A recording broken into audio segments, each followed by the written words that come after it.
السلام عليكم ورحمة الله وبركاته. تالتة إعدادي يا تالتة إعدادي، الإكسدة والاختزال.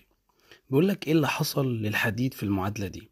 هنبص نلاقي Fe2O3، يعني ده أكسيد الحديديك. أكسيد الحديديك إيه اللي جراله؟ إيه اللي جراله؟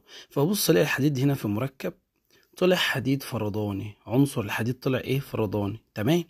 بما إنه طلع كده يعني فض الشراكة، يعني هو كان فاقد 3 إلكترونات وبعدين الحمد لله ايه اكتسبهم وطلع تاني. يبقى الحديد اكتسب، يبقى حصل له اكتساب بالمفهوم الإلكتروني، يبقى اختزال. ويبقى هنا ايه؟ هو عامل مؤكسد، العامل عكس العملية. تمام. تاني، الحديد هنا كان أيون ايه؟ أيون الحديديك، طلع حديد عادي، يبقى اكتسب إلكترونات، والاكتساب اختزال، ويبقى هو عامل مؤكسد. مش فاهمها؟ اقول لك المثال بتاعها اهو. لما اجي اتكلم على الحديد لوحده اهو، بعيد عن المعادله كلها، كان ايون الحديديك فاقد 3 الكترونات، قلت له خدهم اكتسبهم، وطلع لي ايه؟ حديد زي اللي ظاهر قدامك في الصوره بالظبط، وبناء عليه يبقى الاكتساب والاكتساب اختزال. نشوف المثال التاني معانا، ونلاقي هنا الحديد زائد 2HCl بيديني FeCl2 زائد ال H2 هكذا.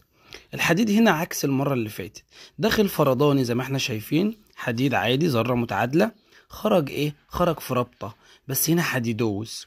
وما خرج في رابطة يعني معنى كده ان هو فقد، وطبعا السي اللي اكتسب. المهم يعني ان هو فقد، والفقد يعتبر ايه؟ اكسدة.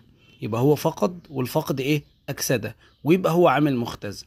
مش فاهمها برضو؟ فاهمها لي زي اللي فاتت. اقول لك اهي، الحديد كان داخل حديد فرداني، طلع فاقد، والاتنين الكترون خرجوا جنبه، يبقى فقد، والفقد ايه؟ اكسده. وطبعا العامل عكس العمليه اللي حصلت له، فيبقى هنا ايه؟ هو عامل مختزل وحصل له اكسده. شكرا.